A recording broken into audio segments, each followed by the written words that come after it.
So money supply basically will be dealing with these 5 terms. Okay, M0, M1, M2, M3, M4.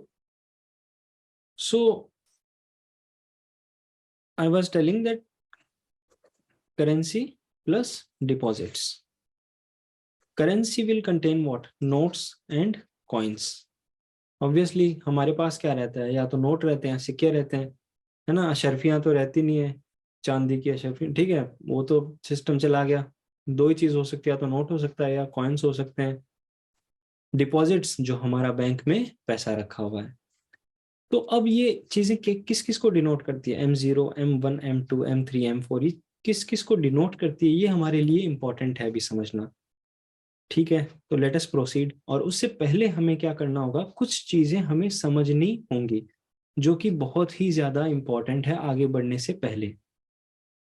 ठीक है, demand deposit, time deposit and currency in circulation, ये मैं आपको बता चुका हूं। एक तो ये हो गया, दूसरा ये, और तीसरा ये। अब टाइम डिपॉजिट क्या होता है, जो हमने कुछ फिक्स टाइम के लिए डिपॉजिट कर दिया है बैंक में, जैसे कि हमारी एफडी हो गई, है ना, हमारी रिकरिंग डिपॉजिट हो गई, एफडी, आरडी।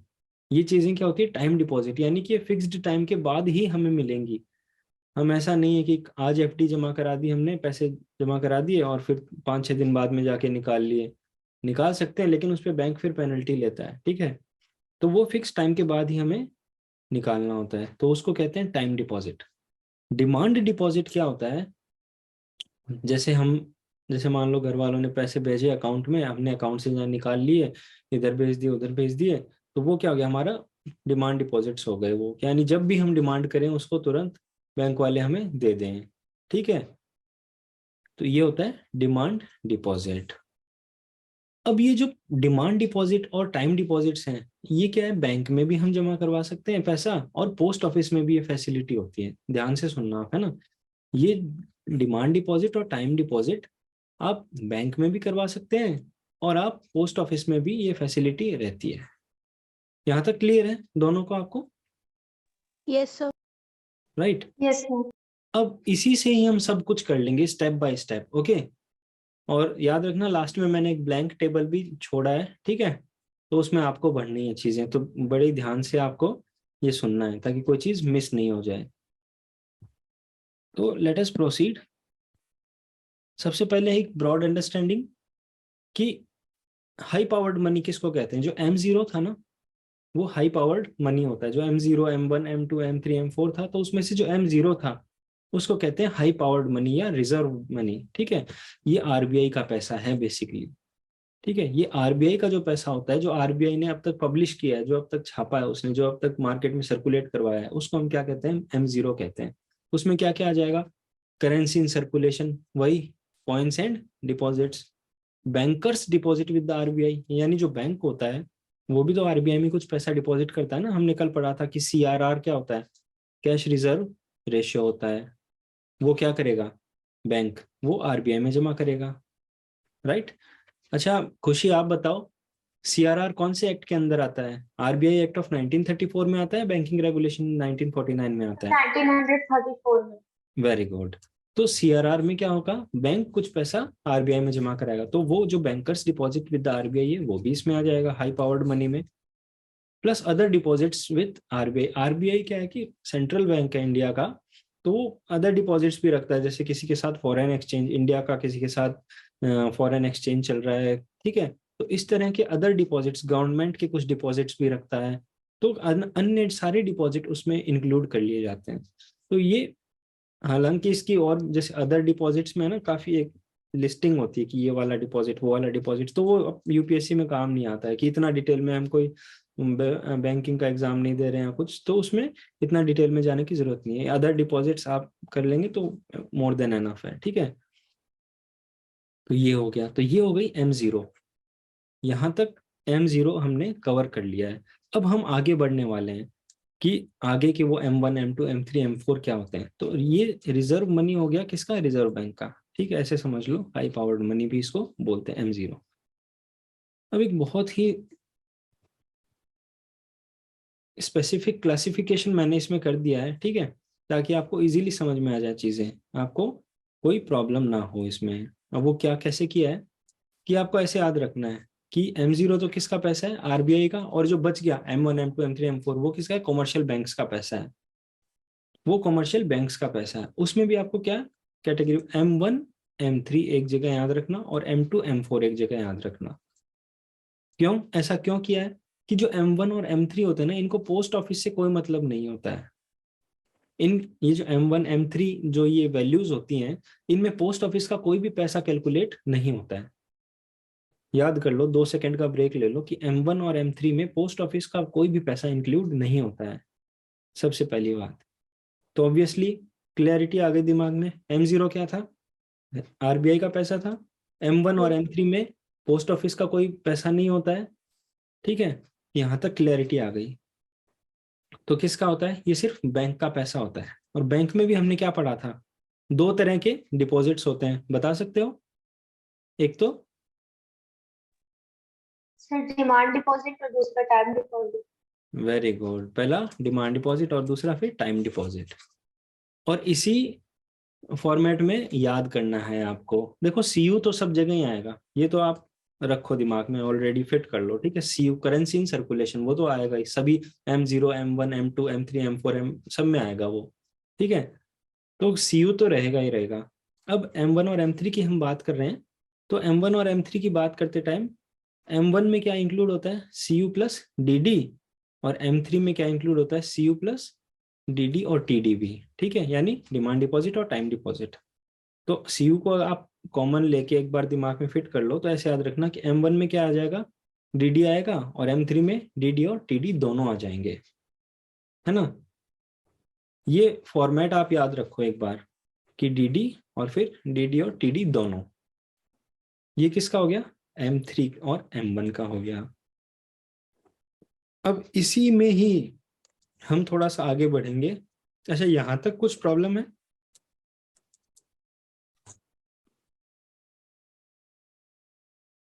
No sir. कोई प्रॉब्लम नहीं है ना, आगे बढ़े। सर मतलब M1 और M3 में बस ये टाइम डिपॉजिट का ही डिफरेंस है ना, बाकी दोनों ही बैंक डिपॉजिट्स ही हैं। हाँ, बाकी दोनों डिमांड डिपॉजिट्स ही हैं। जैसे ये क्या हो गया, CU के साथ DD, और यहाँ पे CU plus DD plus TD, यानी बेसिकली यहाँ DD और यहाँ DD प्लस TD, बस इतना ही है। Okay sir. सर कितना करा दिया? देखो DD का मतलब समझ लो आप, डिमांड डिपॉजिट होता है। बैंक में अपन जाते हैं तो वहां पे 2 तरह के डिपॉजिट करवा सकते हैं हम पैसे। एक तो जो तुरंत हम पैसा निकाल सकते हैं, जैसे घर वालों ने पैसा भेजा और आज रात को ही हमें पार्टी करनी है, तो तुरंत पैसा निकाल के हमने क्या किया, दुकान पे जाके सामान ले आए और पार्टी कर ली। ये तो क्या हो गया, डिमांड डिपॉजिट, जब हम डिमांड करें बैंक से, डिमांड तुरंत वो पैसा दे दे। दूसरा होता है ये TD, यानी टाइम डिपॉजिट, यानी एक पर्टिकुलर टाइम के लिए वो जमा हो जाता है बैंक में पैसा, जैसे कि फिक्स्ड डिपॉजिट होता है, FD RD होती है, ठीक है, वो समझ लो आप। और हम कैलकुलेट कर रहे हैं अभी कि मनी सप्लाई कितना है मार्केट में, पैसा कितना है मार्केट में। तो उसमें हमने अभी तक M0 पढ़ा है, जो कि RBI का पैसा है। इसके लिए आपको 10 मिनट का शुरू का वीडियो देखना होगा। हाँ, और उसके बाद का मैं आपको बता देता हूँ कि जो बाकी हैं M0 के अलावा क्या क्या होता है, M1 होता है, M2 होता है, M3 होता है, M4 होता है। तो ये किसके होते हैं, कॉमर्शियल बैंक में कितना पैसा है, यानी SBI ICICI इस टाइप के जो बैंक्स हैं उसमें कितना होता है। ठीक है आशीष, समझ गए? मैं ये कहता सर कितना करा दिया, अरे एक स्लाइड यार, मैं 10 अभी मिनट में। रिपीट किया है तुम्हारे लिए पूरा। अच्छा सर, ठीक है सर। फिर चले गए थे क्या तुम बीच में? नहीं सर, अभी क्या बोलते हैं, फोन में वो ना था, चार्जिंग नहीं थी इसलिए। कोई नहीं, बस 10 मिनट का वीडियो एक बार रिवाइंड कर लेना, कोई दिक्कत नहीं है, आपको सब समझ में आ जाएगा, ठीक है। तो अभी इतना समझ लो कि ये DD और ये DD प्लस TD जो मैं फॉर्मूला बता रहा हूँ, इसको समझ लो, ठीक है। तो हमें करना क्या है, यहां तक हमें समझ में आ गया। अब बात आएगी किसकी, M2 और M4 की। ठीक है आशीष, एक बार मैं टॉपिक पूरा करवा लूं, उसके बाद आपको दोबारा से मैं बता दूंगा, ठीक है। अब M2 और M4 की बात आएगी। M2 और M4 क्या डील करते हैं, ये बैंक का भी डील करते हैं प्लस पोस्ट ऑफिस का भी डील करते हैं। पैटर्न दोनों में सेम रहेगा, पहले में DD आ जाएगा, दूसरे में DD प्लस टीडी आ जाएगा। क्लियर है? M1 और M3 सिर्फ बैंक का डील कर रहे थे, सिर्फ और सिर्फ बैंक का डील कर रहे थे। और M2 और M4 किसका डील कर रहे हैं? बैंक और पोस्ट ऑफिस दोनों का डील कर रहे हैं। और वही सेम पैटर्न, पहले वाले में डीडी मतलब सीयू के साथ में, सीयू तो आएगा ही आएगा, और सेकंड में डीडी प्लस टीडी।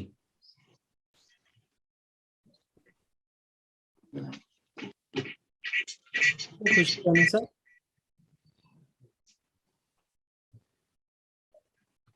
सर आ गया। आ गया ना? अब यही चीज है ना, ये बहुत मतलब इम्पोर्टेंट होती है। कभी कभी इसमें क्या क्या क्वेश्चन आते हैं वो मैं आपको बताता हूँ। जैसे क्वेश्चन इस तरह के आते हैं, ये भी याद करना कि M1 और M2 को है ना नैरो मनी बोलते हैं, और M3 और M4 को ब्रॉड मनी बोलते हैं। ठीक है? तो अब ये टेबल जैसे यूजुअली क्या होता है, कभी कभी आपको ऐसा दे देगा कि विल बी इक्वल टू क्या है, M3 भी इंक्लूड होता है क्या इसमें, या फिर कुछ सब्ट्रैक्ट करने का ऐसा कुछ टेबल पूछ लेंगे आपसे। सपोज कि M3 में क्या क्या आता है, क्या M1 भी आता है क्या, M1 प्लस डिमांड डिपॉजिट है तो क्या M3 के इक्वल हो जाएगा क्या, वो ऐसा कुछ कॉम्बिनेशन पूछ सकते हैं। तो उसके लिए एक सिंपल सी टेबल आपको याद रखनी है। और वो टेबल बनानी कैसे है? ऐसे बनानी है। सबसे पहले हमने जैसे याद किया उसी पैटर्न में आप बनाओगे। 2 मिनट तो ज्यादा टाइम हो गया, ठीक है? 15 सेकेंड्स के अंदर आप उसको बना सकते हो। कैसे बनाओगे? फटाफट लिख लो। M1 M2 M3 M4। Grouping किस किस की करनी है साथ में बताते जाओ। सर M1 और M3 की, और फिर उसका M2 और M3। Very good. M1 और M3 और M2 और M4। और ये डील कैसे करते हैं? M1 में क्या आ जाएगा, और इसमें TD प्लस DD आ जाएगा। यही पढ़ा था हमने, यही पढ़ा था। और उसके तुरंत बाद क्या कर दो, M2 में भी सेम कर दो, DD और TD प्लस DD। ये सिर्फ बैंक का है दोनों आइटम, और ये क्या है, ये सिर्फ बैंक और पोस्ट ऑफिस का है दोनों आइटम। समझ में आया कि नहीं आया? ऊपर से गया ना?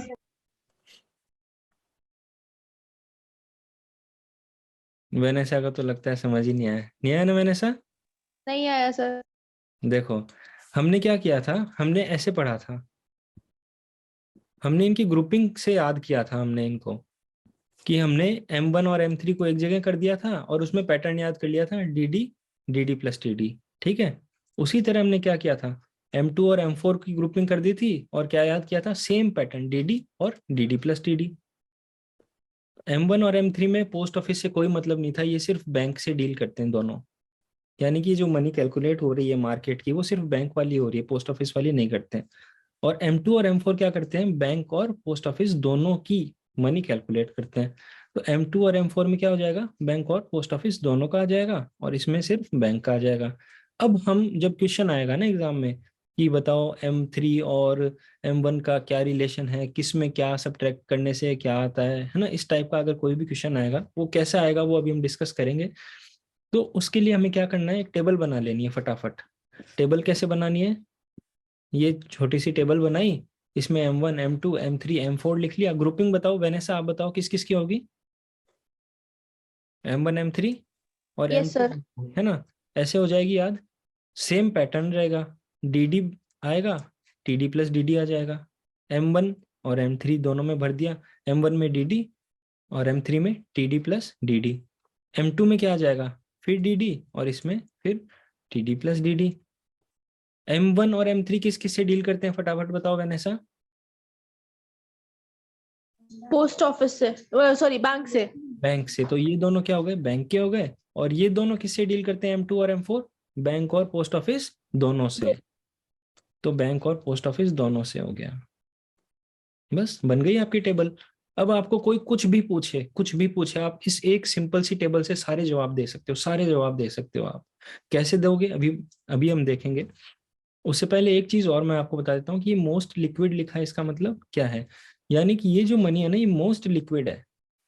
आप जब चाहे इसको यूज कर सकते हो, निकाल सकते हो, बेच सकते हो, खरीद सकते हो, ट्रांजैक्शन कर कुछ भी कर सकते हो। लेकिन ये जो M4 है ये लीस्ट लिक्विड है। इसमें क्या क्या आ जाएगा, पोस्ट ऑफिस का भी डिमांड डिपॉजिट भी आ जाएगा, टाइम डिपॉजिट। अब टाइम डिपॉजिट क्या लिक्विड हो सकते हैं? नहीं, टाइम डिपॉजिट तो जैसे मान लो 10 साल तक की एफडी करवा दी किसी की, तो 10 साल से पहले तो नहीं निकाल सकते। हालांकि निकाल सकते हैं, पेनल्टी लग जाएगी वो अलग बात है, लेकिन यूजुअली तो नहीं निकाल सकते ना अपन उसको। तो 10 साल के लिए गए वो, तो वो लीस्ट लिक्विड है कि तुरंत हम उसको नहीं निकाल सकते। जैसे अब एटीएम गए एफडी निकाल ली, ऐसा तो हो नहीं सकता। तो ये लीस्ट लिक्विड एसेट्स में आते हैं और ये मोस्ट लिक्विड होते हैं। इनको फटाफट अपन यूज कर सकते हैं, ट्रांजेक्शन कुछ भी कर सकते हैं इनसे, M1 से। और M0 किसका पैसा था? सर आरबीआई का। वेरी गुड, आरबीआई का वो पैसा था। और ये M2 M1 M3 M4 ये सब किसके हैं ये? या कमर्शियल बैंक। कमर्शियल बैंक्स का हो गया। और उसमें भी M1 और M2 को हम नैरो मनी बोलते हैं, M3 और M4 को ब्रॉड मनी बोलते हैं। काफी सारी चीजें इसमें इंक्लूडेड रहती है इसीलिए। अब ये स्टेप करने के बाद ये वही जो मैंने आपको बताया कि इसमें लिख दो ये बैंक का है, और ये वही जो सेम अभी हमने डिस्कस किया था ना, डीडी टीडी प्लस टीडी ऐसे लिख दो M1 और M3 में। और फिर इसमें भी क्या लिखो, डीडी और टीडी प्लस डीडी। और ये दोनों तो बैंक के हो गए M1 M3, और M2 और M4 क्या हो गया, बैंक और पोस्ट ऑफिस दोनों का हो गया। ठीक है, ये ऐसे आप इसको एकदम सिंप्लीफाई, एकदम ये मोस्ट सिंप्लीफाइड टेबल मैंने बनाई है ताकि आपको प्रॉब्लम नहीं आए। अक्सर इसमें काफी कंफ्यूजन रहता है स्टूडेंट्स को कि ये मतलब M1 क्या है, M3 क्या है, लेकिन ये एक बहुत ही सिंपल तरीका है याद करने का। अब एक बार इसको आप अच्छे से देख लो, ठीक है। आपके लिए 1 मिनट का टाइमर लगा देता हूं मैं, इसको अच्छे से आप देख लो, फिर आपको खुद बनाना है इसको, ठीक है।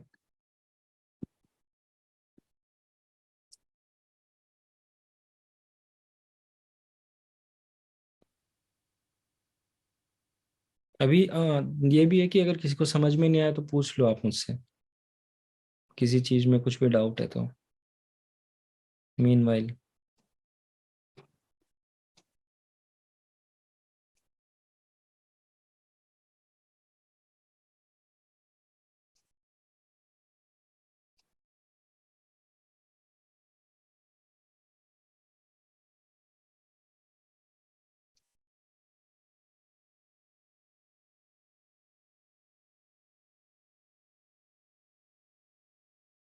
ठीक है।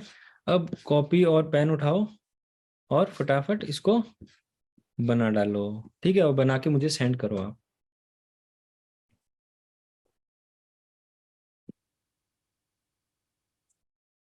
मतलब बिना देखे ही बनाना है, ठीक है।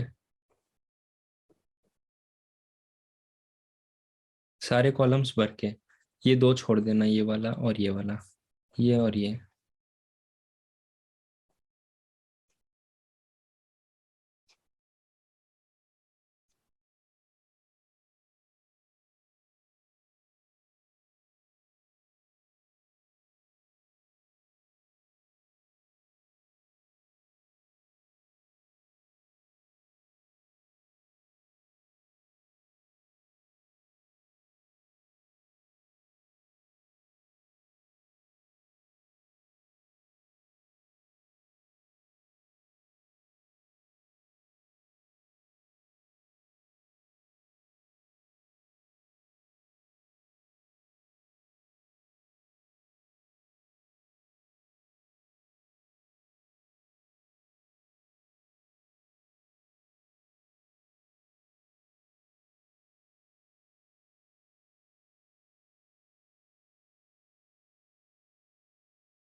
बना रहे हो ना?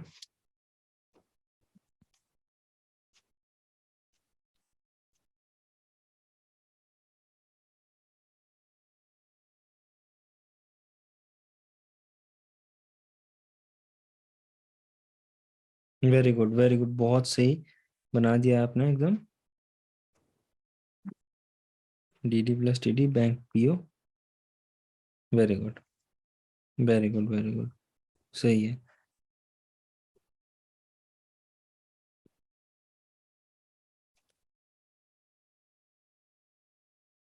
हम्म, वेनेसा आपने वो नहीं बनाया फिर?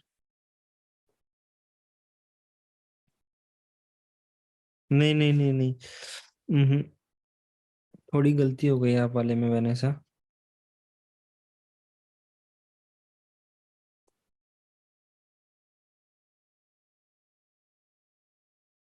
देखो क्या मिस्टेक है, मैं आपको दिखा रहा हूँ। आशीष आप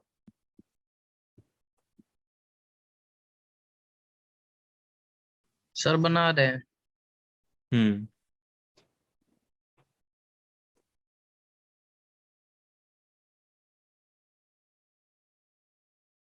वेनेसा आपको दोबारा बता दूं एक बार मैं?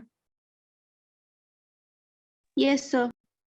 देखो जो मनी सप्लाई है ना, उसको हम मेजर करते हैं इन 4 टर्म्स में। मतलब एक M0 भी है, वो 5 हो गए टोटल, तो इन 4 टर्म्स की हम बात कर रहे हैं अभी।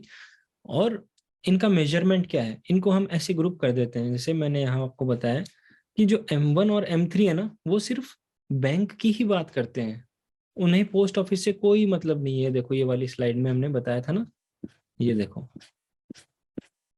जो M1 और M3 है ना, उनको बैंक से ही मतलब है, सिर्फ पोस्ट ऑफिस से इन्हें कोई भी मतलब नहीं है।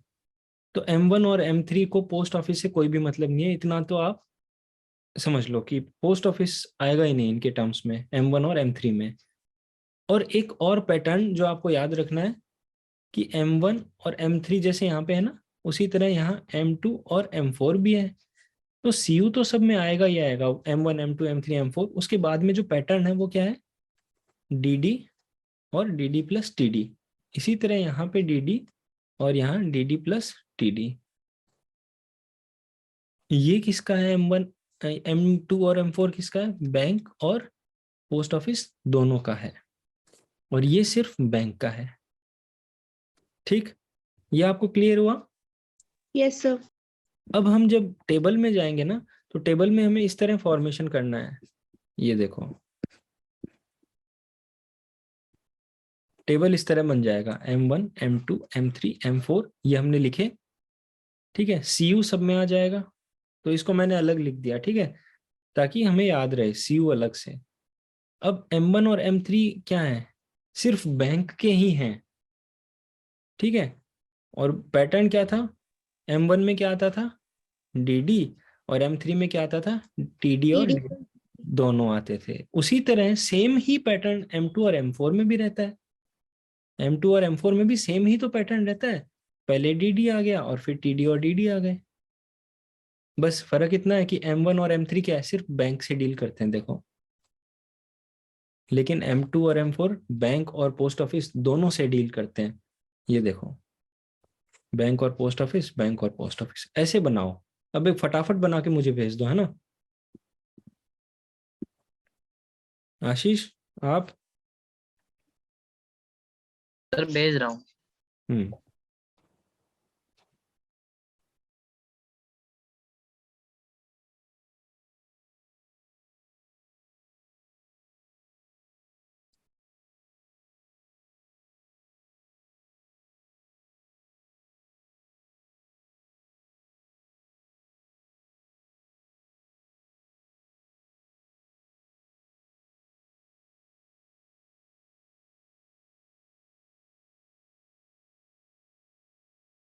खुशी मीनवाइल आप मुझे वर्बली बता सकते हो बिना देखे किस में क्या क्या आएगा? Yes sir. हाँ बताइए।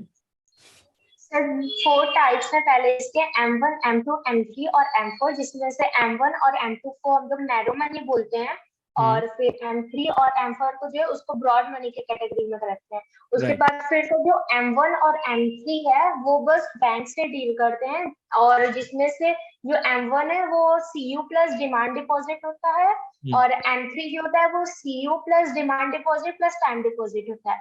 उसके हाँ, बाद जो M2 और M4 होते हैं वो उसमें से वो बैंक और पोस्ट ऑफिस दोनों से डील करते हैं, वेरी गुड, लाइक उसको किसी में कर सकते हैं। और फिर जो M2 है उसको लाइक CU प्लस DD और M4 के लिए Cu plus Gd plus Gd। इसमें से M1 जो है वो मोस्ट लिक्विड एसिड है और M4 जो है वो लीस्ट लिक्विड एसिड लीस्ट है। लिक्विड है, इनकी लिक्विडिटी डिक्रीज होती जाएगी, वो सबसे मोस्ट लिक्विड हो गया तो फिर उससे कम लिक्विड, उससे कम लिक्विड, उससे कम लिक्विड। बाकी दोनों की उसके बीच में आएगी। हाँ, वेरी गुड, ब्रिलियंट, सही है, आपका पूरी एक्सप्लेनेशन सही है। और I am awaiting Ashish and Vanessa, kindly send yours also.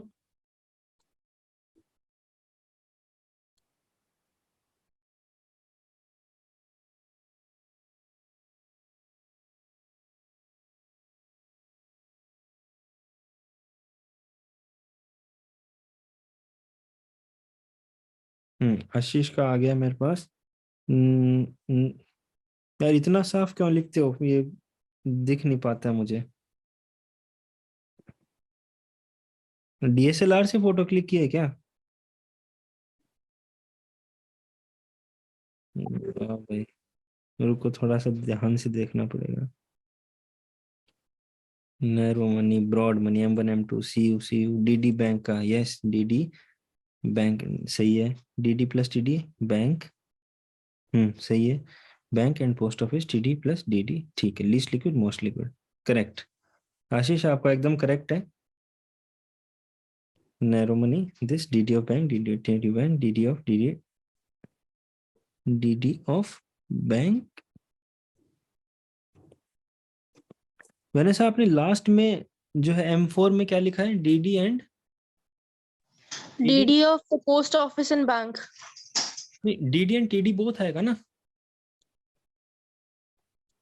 हमारा क्या था पैटर्न, क्या था पैटर्न याद करो। हाँ सर, हाँ सर।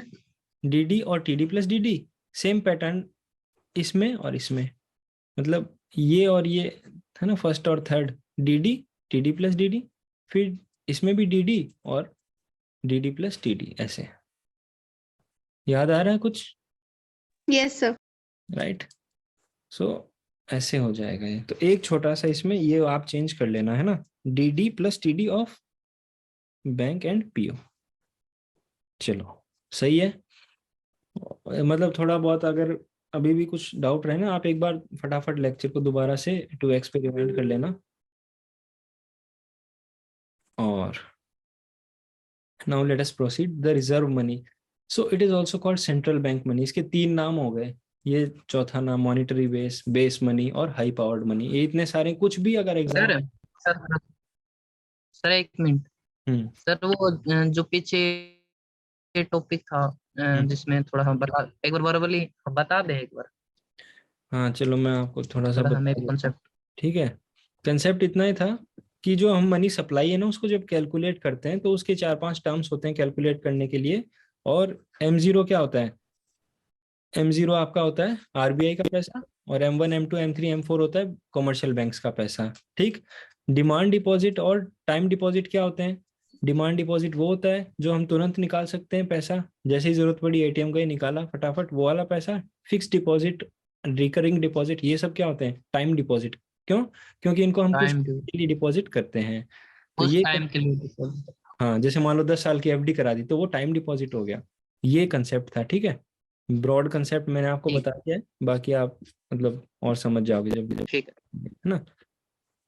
फिर अब ये है ना, ये इस तरह से कुछ और भी चीजें, इसको आप पढ़ो एक बार, है ना। एक बार आप पढ़ के देखो, आपने जो याद किया अभी अभी टेबल, उससे आप मैच करवा सकते हो क्या इसको? अभी अभी आपने पूरा टेबल याद कर लिया है, आप अब देखो आप कैसा लग रहा है आपको। और मनी।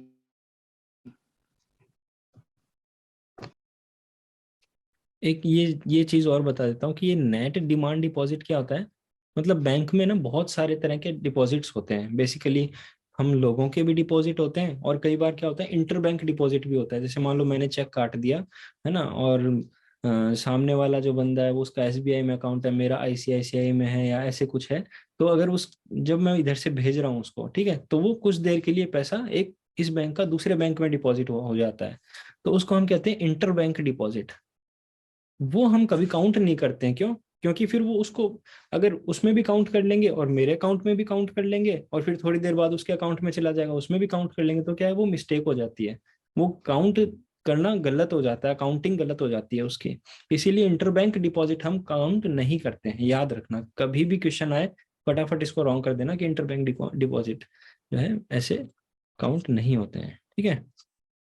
सिर्फ नेट डिमांड डिपॉजिट ही काउंट होता है। एक दूसरे बैंक की, अगर आईसीआईसीआई वाले ने एसबीआई में कुछ अपना पैसा दे रखा है, जमा कर रखा है, वो काउंट नहीं होता है। अब इसको मैच करो, अभी अभी जो हमने टेबल याद किया है, क्या आप उसके साथ रिलेट कर पा रहे हो? पहले तो ये बताओ।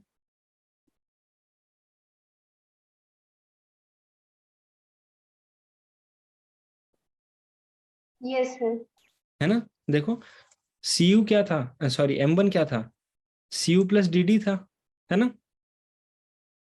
और M2 क्या था, C U plus D plus post office की भी जो डी आ रही थी वो भी है इसमें। तो सी यू प्लस डी की जगह इन्होंने क्या लिख दिया, बैंक का डी बेसिकली M1 लिख दिया। M1 प्लस M1 और M2 का रिलेशन हो गया, ऑफिस DD। है ना? फिर M3 क्या हो गया, बताओ M3 क्या था, C U plus, TD plus DD of bank. Very good, C U plus D of bank. तो इसमें M1 में क्या क्या आ गया, सी यू आ गया और डी आ गया, और बच गया क्या, टाइम डिपॉजिट ऑफ बैंक। वही तो लिखा है। नेट इसलिए लगा है क्योंकि वो इंटर बैंक वाला इसमें सिस्टम हटा देना है अपने को, ठीक है, इसीलिए ये इंटर बैंक वाला डिपॉजिट हटाना है, इसलिए नेट वर्ड का यूज किया है, ठीक है। M4 क्या हो गया, M4 बताओ क्या क्या था, M4 is equal to C U plus DD plus TD D plus T D. और बैंक्स एंड पोस्ट ऑफिस दोनों के। Very good very good. तो M3 में क्या आ गया, M3 में सी यू भी आ गया, और आपका M1 और T plus D of bank आ गया, है ना? ये आ गया, मतलब बैंक क्या आ गया ना M3 में, बैंक का Yes, डी sir. और टी आ गया, और सी यू आ गया। तो बचा किसका डी और टी? पोस्ट ऑफिस का। वही इसने लिख दिया यहाँ पे कि टोटल डिपॉजिट यानी टीडीबी और DDB with post office savings, यानी पोस्ट ऑफिस में जो ये बच गया, एक्सक्लूडिंग नेशनल सेविंग सर्टिफिकेट्स, ये इसमें नहीं होते हैं, ये इससे हमें कोई मतलब भी नहीं है, इसको एक्सक्लूड करना है, नेशनल सेविंग्स सर्टिफिकेट्स, ठीक है। ये कभी भी एमसीक्यू में आए तो ध्यान रखना कि नेशनल सेविंग सर्टिफिकेट्स जो पोस्ट ऑफिस में जमा होते हैं उससे हमें कोई मतलब नहीं है M1 M3 M4 वगैरह कैलकुलेट करने में। अब यहाँ तक किसी को कोई भी डाउट है ना वैनेसा, आप मुझे क्लियर बताओ, अगर आपको नहीं अभी भी नहीं समझ में आया ना तो we can again do it, okay? Sir आ गया। क्लियर है ना? Yes sir. क्योंकि ये बहुत ही मतलब आपके 2 मार्क्स सीधे सीधे डिपेंड करते हैं इसमें। अब ये सिंपल सा चीज है और ये एग्जाम में भी आती है ना, बार बार पूछी जाती है, तो इसको अगर आप अच्छे से याद कर लोगे तो आपकी कंसेप्ट वाइज क्लैरिटी हो जाएगी। और कल वाला भी मैंने यूपीएससी का क्वेश्चन करवाया था क्लास में, तो अगर आपने मतलब जब आप पूरा देखोगे लेक्चर तो उसमें वो क्वेश्चन आएगा, ठीक है। और I hope you try it and you make it correct, okay? Yes sir. Okay. So now proceeding further, policy tools to control money supply. देखो उससे सबसे पहले क्या होता है कि आरबीआई जो है ना सबको कंट्रोल करता है, जितने भी बैंक्स हैं सबका कंट्रोलिंग अथॉरिटी किसके पास होती है, आरबीआई के पास होती है, क्योंकि RBI is what, central bank of India. मतलब सेंट्रल बैंक ऑफ इंडिया भी एक अलग है, ठीक है, बट सेंट्रल बैंक वर्ड हम उसको यूज करते हैं, ठीक है, it is central bank. RBI is the lender of last resort. अच्छा, हम पढ़ने क्या जा रहे हैं, policy tools to control money supply. अब जैसे ये M1 है ना, M1 है, M2 है, M3 है, M4 है, इनको जैसे कभी भी आप सोचो कि हमने जब कल वाला जो क्लास किया था उसमें स्टार्टिंग में एक बात हमने पढ़ी थी कि इंटरेस्ट रेट क्या हो जाते हैं, ज्यादा हो जाते हैं, तब लोग क्या करवाते हैं, डिपॉजिट। Very good. और जब इंटरेस्ट रेट लो हो जाते हैं तो वो होल्ड करते हैं अपने पास पैसा, है ना? ये कंसेप्ट बार बार यूज होगा ये वाला। तो इस चीज का यूज कैसे करती है आरबीआई, और उससे पॉलिसी टूल्स, जैसे मॉनिटरी पॉलिसी क्या होती है बेसिकली उसके बारे में मैं आपको बताता हूँ। मॉनिटरी पॉलिसी आरबीआई रिलीज करता है, monetary policy, obviously the term defines it. Monetary policy मतलब जो मनी सप्लाई है उसको इसको टारगेट करने के लिए आरबीआई जो पॉलिसी निकालता है उसको हम मॉनेटरी पॉलिसी कहते हैं। उसके ऊपर प्रॉपर आपका लेक्चर है एक, ठीक है। तो आरबीआई निकालता है मॉनेटरी पॉलिसी, और उसका टारगेट क्या होता है? उसका टारगेट होता है इन्फ्लेशन कंट्रोल करना, ठीक है। इन्फ्लेशन यानी महंगाई को एक पर्टिकुलर लिमिट के अंदर रखना। अभी के लिए आप इतना समझ लो, ठीक है। ये होती है मॉनेटरी पॉलिसी और इसको आरबीआई निकालता है। अब उसी तरह क्या होता है, आरबीआई के पास कुछ टूल्स होते हैं, कुछ तरीके होते हैं जिससे कि वो मनी सप्लाई मार्केट के अंदर कितना पैसा फ्लोट करवाना है। क्योंकि अगर सपोज करो ज्यादा पैसा चला जाएगा मार्केट में तो क्या होगा? सबसे पहला इफेक्ट आपको दिमाग में क्या आना चाहिए अगर मार्केट में ज्यादा पैसा चला जाएगा? तो बता सकते हो? अगर मार्केट में लोगों के पास ज्यादा पैसा है तो क्या होगा? सबसे पहली चीज जो महंगाई बढ़ जाएगी। महंगाई तो बढ़ेगी। पैसे की वैल्यू भी कम हो जाएगी। कैसे बढ़ेगी बताओ आशीष? पहले आपने बताया तो आप एक्सप्लेन करो। जैसे कि सर सप्लाई ऑफ मनी ज्यादा हो जाएगी तो महंगाई अपने आप ऑटोमेटिक बढ़ जाएगी, क्योंकि लोगों के पास पैसा ज्यादा होगा तो हम्म प्राइस जैसे कि जो गुड्स और सर्विसेज है उनके प्राइस ऑटोमेटिक बढ़ जाएंगे। सपोज करो पहले 1 किलो आटा का रेट 20 रुपीज था, हम्म अगर लोगों के पास पैसा ज्यादा आ जाएगा हम्म तो दुकानदार के पास भी पैसा होगा तो वो अपनी चीजों को बढ़ा के बेचेगा ना। हम्म उनको पैसे जैसे कि कोई 40 रुपए दे रहे हैं तो दुकानदार 40 वालों को देगा ना कि 20 वालों को, वेरी कम वालों को ब्यूटीफुली देगा। एक्सप्लेन, बहुत सही आपने एक्सप्लेनेशन दिया है।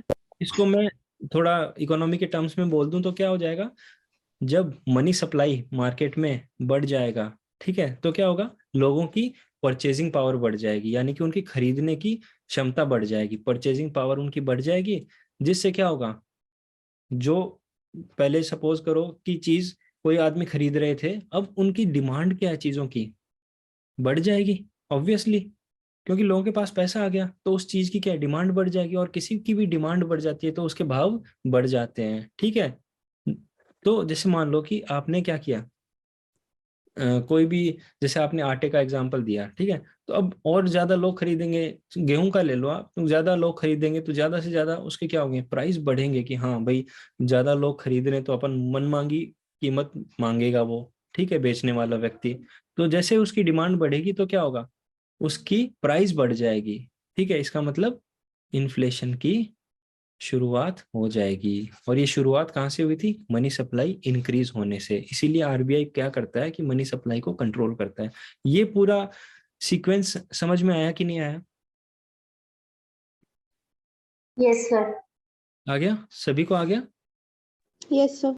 राइट। ये सबसे इंपॉर्टेंट चीज है जो हमें समझनी है इकोनॉमी का। ये बहुत ही इंपॉर्टेंट कंसेप्ट है, और ये कंसेप्ट है ना आपको हर जगह मिलेगा। अभी जो रिसेंटली जो 2022 एग्जाम लगा था उसमें भी इससे रिलेटेड डायरेक्ट क्वेश्चंस आए थे।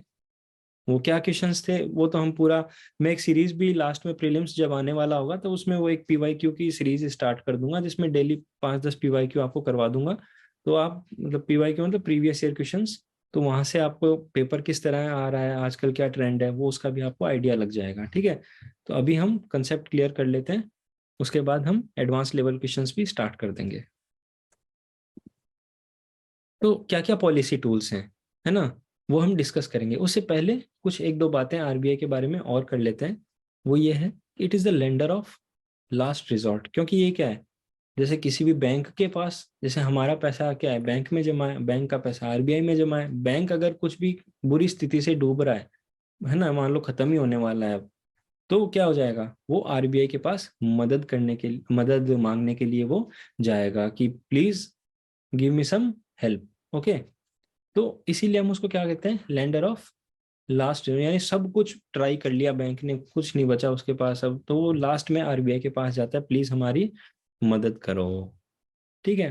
तो ये ऑब्वियसली ऐसा पॉसिबल है। आपने देखे ही होंगे रिसेंटली काफी बैंक्स के अंदर स्कैम हुए थे, कुछ बैंक अभी बंद भी हुए हैं, है ना। तो वो बैंक से रिलेटेड चीजें भी हम काफी सारी पढ़ने वाले हैं कि डी सिब्स क्या होते हैं। किसी को पता है क्या होते हैं? Domestically systematically important bank, domestic systematically important banks. No sir. Sir जैसे कि नाबार्ड। नहीं नहीं नहीं नहीं नहीं। क्योंकि सर ये स्पेशल मतलब डोमेस्टिक पर्पज के लिए, घरेलू पर्पज के लिए यूज होता है, जैसे कि स्पेसिफिक ब्रांच में, जैसे कि एग्रीकल्चर में यूज होता है इसे, नहीं नहीं नहीं, एग्रीकल्चर के सिस्टमेटिकली रिक्वायरमेंट। इम्पोर्टेंट बैंक्स का मतलब होता है कि वो इंडिया के इतने ज्यादा इंपॉर्टेंट बैंक हैं कि अगर उनको कोई नुकसान पहुंच गया तो इंडिया की इकोनॉमी खराब हो जाएगी। इतने बड़े बैंक्स होते हैं। और ये करंट अफेयर में हम अभी पढ़ने जाएंगे, कल या परसों की जो क्लास आपकी करंट अफेयर्स की है, तो उसमें हम पढ़ेंगे अभी जनवरी में ही इनको हर जो है साल डिक्लेयर किया जाता है। ये आपका जो आरबीआई है वो कुछ बैंक्स को ये उपाधि देता है, डी सिब्स की उपाधि देता है। वो मैं बताऊंगा कैसे होते हैं। तो वो इतने बड़े बैंक्स होते हैं जो कि अगर डूब गए तो देश की स्थिति खराब हो जाएगी। आप नाम बता सकते हो एक दो बैंक्स का जो इस लिस्ट में है? 3 ही बैंक हैं इस लिस्ट में। बड़े बड़े कौन कौन से बैंक है वही बता दो आप, आपका आंसर है वही। SBI. Very good, SBI very good, sir ICICI. Very good, very good. And last one? और SDF. Very good, SDF. Very good, brilliant. ठीक है, अब आपको कोई पता था क्या आंसर क्या होगा? नहीं पता था, लेकिन आपने क्या किया, अपना यूज किया प्री एग्जिस्टिंग नॉलेज बेस का, और आपने क्या किया, आंसर सॉल्व कर लिया। यूपीएससी में भी ऐसा ही होता है। 40 to 45 क्वेश्चंस के बाद इवन टॉपर्स को भी नहीं पता होता है कि एग्जैक्ट आंसर क्या होने वाला है। ठीक है, लेकिन उनके पास इतनी नॉलेज हो जाती है पढ़ते पढ़ते कि इवन जब वो गेस भी करते हैं तो आंसर करेक्ट रहता है उनका। ठीक है, तो हमें उस लेवल की स्टडी करनी है। और कल कल भी मैंने एक इन्फॉर्मेशन आप सभी के साथ शेयर की थी। मैंने आपको बताया था कि मोस्टली लोग पूछते हैं कि करंट अफेयर कैसे पढ़ना है। ठीक है, तो उसमें आपके पास 3 अप्रोच होती है। अक्सर लोगों के पास बोलते हैं कि हम किसी मैगजीन से पढ़ें करंट अफेयर, या फिर हम खुद नोट्स बनाएं, या न्यूज़पेपर पढ़ें। तो पहली बात तो आप ये दिमाग में ठान लो, न्यूज़पेपर तो आपको किसी भी कीमत पे पढ़ना ही पढ़ना है, छोड़ना नहीं है उसको। कितने लोग हैं यहाँ पे जो कि न्यूज़पेपर नहीं पढ़ रहे हैं अभी भी रेगुलरली, बता दो सर सर मैं रेगुलरली नहीं पढ़ते।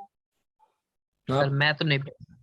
आप उसको छोड़ो ही मत, मतलब कुछ भी हो जाए आप न्यूज़पेपर मत छोड़ो। ठीक है, न्यूज़पेपर आपको नहीं छोड़ना है किसी भी कीमत पे। न्यूज़पेपर की पता है इंपॉर्टेंस क्या होती है? इनडायरेक्टली आपके ब्रेन में सारे टॉपिक्स ऑटोमेटिकली रिवाइज हो जाते हैं, आपको अलग से एफर्ट करने की जरूरत ही नहीं है। सिर्फ 30 to 40 मिनट से तो गए हैं आपके। 30 to 40 minutes the Hindu newspaper आप पढ़ लो, इंडियन एक्सप्रेस आप पढ़ लो, कोई सा आपको पसंद है वो पढ़ लो।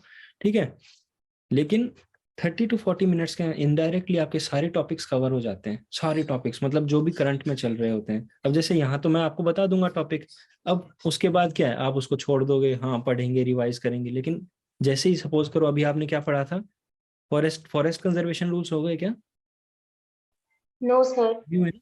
ठीक है, ठीक। उससे पहले डेलीगेशन वाला हो गया ना? डेलीगेशन वाला हो गया यस शायद। सर।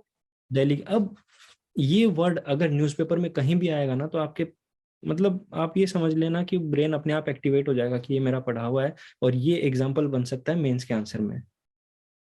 इतना आपको मतलब क्लैरिटी हो जाएगी न्यूज़पेपर पढ़ने का, यही फायदा है।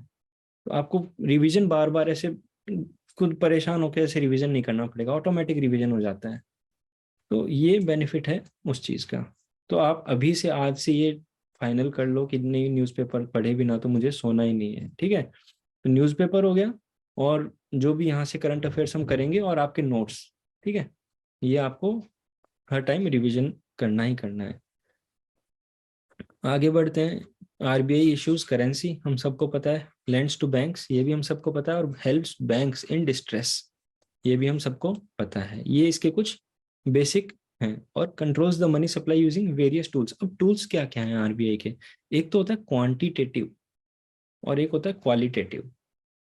ठीक है, अब क्वांटिटेटिव में तो क्या है, हमें पता है कि कुछ पार्टिकुलर, जैसे मान लो सीआरआर बढ़ा दिया।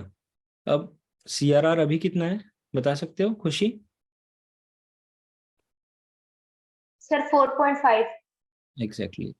अब कल को आप न्यूज़पेपर डेली पढ़ोगे तो अगर न्यूज में ये आता है कि CRR has been increased to 5, तो क्या होगा, उससे मनी सप्लाई मार्केट में डिक्रीज होगा या इंक्रीज होगा? डिक्रीज। वेरी गुड, डिक्रीज हो जाएगा। क्योंकि रिजर्व्स अब बैंक के पास ही हो गए, ज्यादा पैसा अब ज्यादा बैंक के पास हो गया। ठीक है, वेरी गुड। ऐसे आपको लिंक कर लेना है। अब थोड़े दिन में आएगी न्यूज, देखना आप कि सीआरआर में अगर कुछ चेंज होंगे या कुछ भी होगा या मॉनेटरी पॉलिसी रिलेटेड कुछ भी न्यूज आएगी तो फटाफट आप उसको ग्रैब कर सकोगे। तो ये हो गया क्वांटिटेटिव कि हाँ कुछ क्वांटिटी वाइज इन्होंने डिसाइड किया है कि ऐसा है, इतना 4.5 कर दिया है हमने, ऐसा कर दिया, ऐसा कर दिया है। लेकिन क्वालिटेटिव में क्या होता है, ये कोई पार्टिकुलर चीज पे फोकस नहीं करते। क्वालिटेटिव में क्या है, जैसे सपोज करो कि आईसीआईसीआई बैंक है, तो उसने कोई पॉलिसी आरबीआई की एक्सेप्ट कर ली कि हाँ भाई हमने जो इंटरेस्ट रेट आरबीआई ने बढ़ा के दी थी कि इतने इंटरेस्ट रेट तक करना है आपको 7.5%, तो मान लो आईसीआईसीआई ने उसको इम्प्लीमेंट कर दिया। तो अब आरबीआई क्या करेगा, मॉरली वो दूसरे को फोर्स करेगा, मॉरली एसबीआई को, एचडीएफसी को, अदर बैंक्स को कि देखो भाई आईसीआईसीआई कितना अच्छा बैंक है, इसने तो हमारा कहना मान लिया, आप लोगों ने तो माना ही नहीं, है ना। तो वो क्या होता है, मॉरल सुएशन टाइप की थिंग्स होती है, क्वालिटेटिव चीजों में आ जाती है वो, क्वालिटेटिव, ठीक है। ये क्वांटिटेटिव आती है, एग्जैक्ट आपने बता दिया 4.5 से 5 कर दिया, अगले दिन लागू हो जाना चाहिए, इस तरह की चीजें।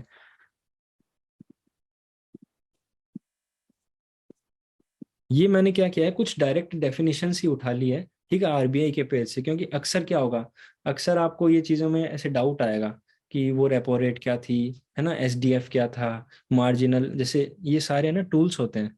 तो थोड़ा थोड़ा इनको अभी हम ऐसे डायरेक्टली देख लेते हैं।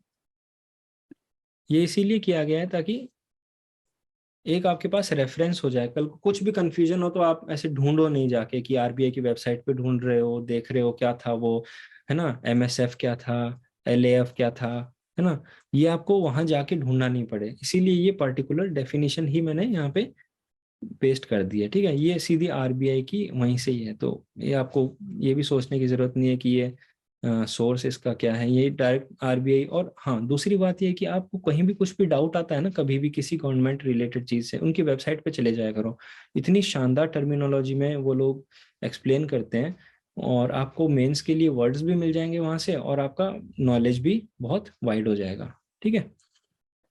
तो रेपो रेट क्या होती है, basically the interest rate at which RBI provides liquidity. अब लिक्विडिटी का मीनिंग कोई बताएगा? Yes sir. बताओ। मनी। सर कैश में कन्वर्ट करने की जो एबिलिटी होती है। वेरी गुड, कितना फास्ट हम उसको कैश में कन्वर्ट कर सकते हैं, अंडर लेफ यानी liquidity adjustment facility to all LAF participants against the collateral. ये वर्ड इंपॉर्टेंट है, against the collateral of government and other approved securities, यानी कि कुछ देख के और फिर लेना, ठीक है, कोलेटरल में। ऐसा नहीं है कि फ्री फोकट में गए पैसा उठा लाया आरबीआई से, ऐसा नहीं है, ठीक है। Against the collateral of government और अदर अप्रूव्ड सिक्योरिटी, या तो गवर्नमेंट सिक्योरिटी लेके जाओ आप, या अदर अप्रूव्ड सिक्योरिटी, यानी जो भी आरबीआई ने बोल रखा है कि हाँ ये अब गवर्नमेंट सिक्योरिटी क्या होती है, जिसको हम जी सेक बोलते हैं शॉर्ट में, गवर्नमेंट सिक्योरिटी आप ये समझ लो एक कागज का पन्ना है, ठीक है, उस पर सरकार ने लिख के दे दिया कि भाई हम जो है आपको इतने वक्त के बाद इतना पैसा देंगे अगर आप ये परचेज कर लोगे। तो जैसे सपोज करो 100 रुपए में आपने क्या की, एक ये पन्ना परचेज कर लिया, और उस पेज पे क्या लिखा हुआ रहता है कि हाँ भाई 1 साल के बाद मैं आपको इतने इंटरेस्ट के साथ इतना पैसा दूंगा, यानी 107 रुपए, 106 रुपए, 105 रुपए, जितना भी वो देंगे, ठीक है। दूसरा तरीका ये समझने का ये भी है कि 100 रुपए की अगर गवर्नमेंट सिक्योरिटी है ना, तो वो आपको 94 रुपीज में दे देंगे, ठीक है, और बोलेंगे 1 साल बाद आके ले जाना, हम 100 रुपए दे देंगे आपको। तो अगर मैंने मान लो 94 में गवर्नमेंट सिक्योरिटी खरीद के मेरे पास रख ली 94 रुपीज में, और 1 साल के बाद मैं गया तो मुझे कितना मिलेगा सरकार से वो पेज वापस लौटाने पे? 100। 100 रुपीज। तो मेरा क्या हुआ, फायदा हुआ ना। और यस सर। गवर्नमेंट को क्या मिला, पैसा मिला काम करने के लिए। गवर्नमेंट को भी तो पैसा चाहिए होता है ना, तो वो क्या करते हैं, गवर्नमेंट सिक्योरिटीज इशू करते हैं मार्केट में, ये पेज ले जाओ, हमारा पेज ले जाओ, हम बाद में आपको पैसा देंगे, आप अभी हमें इतना पैसा दे दो। तो सबसे 94 रुपीज लेके और ये पेज दे देते हैं, मतलब गवर्नमेंट सिक्योरिटी जिसको हम बोल रहे हैं यहाँ पे, वो दे देंगे, और उनको 1 साल बाद में 100-100 रुपए सबको दे के खत्म कर देंगे काम। तो अभी के लिए जब उनको पैसा उठाना था मार्केट से, तो उन्होंने वो कागज इशू कर दिया। और ऑब्वियसली गवर्नमेंट के कागज की वैल्यू होती है, गवर्नमेंट बैक्ड सिक्योरिटी का मतलब सरकार उस पैसा देगी। आप ये कुछ भी ऐसा इसमें ये सबसे सेफेस्ट ऑप्शन होते हैं। मतलब आप देखते हो ना कि सबसे सेफेस्ट ऑप्शन होते हैं इन्वेस्टमेंट के। सेफेस्ट की बात कर रहा हूँ, हाई रिटर्न्स की बात नहीं कर रहा। कल को कोई इन्वेस्ट कर दे जाके कि सबसे सेफेस्ट है, खूब पैसा मिलेगा, तो सेफेस्ट है। रिटर्न्स इसमें इतने ज्यादा नहीं मिलते हैं। तो गवर्नमेंट सिक्योरिटीज। अब आपको क्लियर हो गया?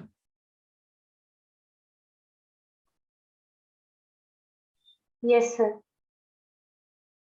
बाकी सबको, आशीष, वेनेसा, Yes, sir. ठीक है। आशीष, आपको कुछ डाउट होगा, है ना? नो सर, क्लियर है ये डाउट? सर। चलो सही है फिर। तो रेपो रेट में क्या है कि एक कोलेटरल के अगेंस्ट पैसा उठाता है बैंक, ये आप याद रखना, ठीक है। एक कोलेटरल जमा कराएगा। कोलेटरल का तो मतलब पता होगा ना आपको? Yes sir. हाँ, तो कोलेटरल जमा करवा के और फिर आपको पैसा मिलेगा। ये वर्ड्स इंपॉर्टेंट है, क्योंकि अक्सर क्या होता है, मतलब यूपीएससी प्रीलिम्स में ना क्वेश्चन बहुत ज्यादा कॉम्प्लिकेटेड नहीं होते हैं, वो ट्रिकी होते हैं। वो आपसे बहुत कोई डीप कंसेप्ट नहीं पूछते हैं कभी भी। जैसे कल वाला क्वेश्चन आपको याद होगा, खुशी, कितना सिंपल क्वेश्चन था ना वो। तो यस सर। ऐसे क्वेश्चन पूछते हैं, बस वो थोड़ा सा ट्रिक होती है। अगर आपको कंसेप्ट क्लियर है तो आप उसको इजीली सॉल्व। अभी जो जी सेक हमने डिस्कस किया ना, ये क्वेश्चन इस बार 2022 में आया था। अब आप सोचो कि कोई बहुत हाई लेवल की चीज पूछ रहे हैं क्या? नहीं पूछ रहे हैं। यही पूछा जाता है उसमें, इस टाइप। अब वो क्या करेंगे, विदाउट ए कोलेटरल, बस यहाँ अगेंस्ट की जगह क्या कर देंगे, चेंज करके लिख देंगे विदाउट ए कोलेटरल। और वहीं मतलब पूरा स्टेटमेंट स्टूडेंट पढ़ लेगा। ये थोड़ा सा अगेंस्ट की जगह विदाउट करेगा, उसको लगेगा यार पूरा स्टेटमेंट तो एज इट इज लिखा हुआ है, सब कुछ तो सही है, टिक कर देगा। और बस ये अगेंस्ट और विदाउट वाला वर्ड मिस कर जाएगा। बस इतना से वो चेंज करते हैं। बहुत सिंपल सिंपल क्वेश्चन पूछते हैं। एक दिन हम 2022 का पेपर उठा के डिस्कस भी करेंगे इकोनॉमी के क्वेश्चंस, क्योंकि अभी अपन ने इकोनॉमी पढ़ी है, तो इकोनॉमी के क्वेश्चंस हम डिस्कस भी कर लेते हैं। आपका हो तो कल कर लेंगे, या फिर एक दो चैप्टर और हो जाए तब कर लेंगे। अब ये क्या है, SDF rate, standing deposit facility rate, SDF rate, the rate at which the reserve bank accepts uncollateralized deposits.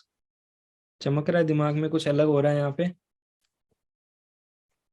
Yes sir. Uncollateralized deposit on an overnight basis from all LEF participants. The SDF is also a financial stability tool in addition to its role in liquidity management. Financial stability tool भी है ये। The SDF financial stability tool क्या होता है basically, जैसे suppose करो कि आपके पास पैसा कम है, ज्यादा है, तो उस चीज को मैनेज करने के लिए हम, अभी जब नोटबंदी जब हुई थी तो बैंक्स के पास इतना ज्यादा पैसा आ गया था, इतना ज्यादा पैसा आ गया था कि वो कहाँ रखेंगे। मतलब उनके एक इश्यू खड़ा हो गया था ना कि कैसे वो मतलब मैनेज करेंगे इतना पैसा। तो आरबीआई के पास वो अपना सारा पैसा रखते थे, और वो किस मेथड के थ्रू रखते थे वो भी हम देखेंगे, ठीक है। और उनको रखवाने के लिए आरबीआई ने क्या क्या फैसिलिटीज प्रोवाइड की थी। हालांकि वो इतना इंपॉर्टेंट टॉपिक नहीं है, क्योंकि बहुत आउटडेटेड टॉपिक हो गया। 2016 की वो बात है, उस टाइम बहुत हाईलाइटेड था वो। तो अब मोस्टली कोई पढ़ाता भी नहीं है वो टॉपिक। बट स्टिल मतलब इसमें हम थोड़ा सा लिंक कर लेंगे ताकि समझ में आ जाए। The SDF rate is placed at 25 basis points below the policy repo rate. यानी ये जो रेट होगी, इस रेट से 25 बेसिस पॉइंट्स इसको एसडीएफ को कम रखा जाता है। With introduction of SDF in April 2022, the SDF rate replaced the fixed reverse repo rate as the floor of left corridor. अब ये लेफ्ट कॉरिडोर क्या है, इसको हम कल डिस्कस करेंगे। अब ऑब्वियसली कॉरिडोर का मतलब आप समझ पा रहे होंगे कि किसी दो चीजों के बीच में डिफरेंस की बात हो रही है। इतना अभी तक आप समझ लो कि लेफ्ट कॉरिडोर हम किसको बोलते हैं, कि दो पॉलिसी रेट्स के बीच का जो डिफरेंस होता है, वो जो गैप होता है, उसको हम कॉरिडोर बोल रहे हैं यहाँ पे। और अब आप अपने सारे डाउट्स पूछ सकते हो। और उसके बाद हम कल क्या करेंगे कि करंट अफेयर्स का करना ही है हमें, forest conservation rules, digital data protection bill, और भी कुछ टॉपिक्स हैं, और उनके एमसीक्यूज भी बना रखे हैं, तो वो भी हम डिस्कस कर लेंगे। चलो अब आप बताओ, कोई आपको डाउट है तो किसी भी चीज में। मैं पीडीएफ ओपन कर देता हूँ, आप पीडीएफ से ही पूछ लो डायरेक्ट।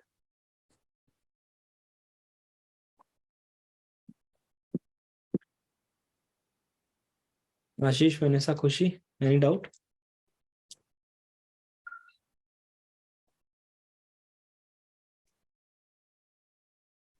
No sir. आशीष, आपको?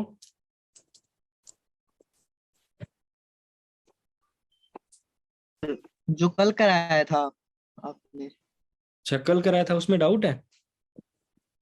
सर, एक बार उसको रिवाइज करवा दो थोड़ा सा। एक चलो, पॉइंट जो रिस्ट्रिक्ट जो लास्ट में करवाया था ना अपन ने, ये वाला। जैसे, हाँ, ये वाला रिजर्व्स वाला। ये रिजर्व्स वाला है ना? तो इसमें क्या है, ये रिजर्व्स हम क्यों रखते हैं? चलो, ये रिकॉर्डिंग तो मैं स्टॉप कर देता हूँ, आपके डाउट्स क्लियर कर देता हूँ, ठीक है? लेक्चर खत्म हो चुका है।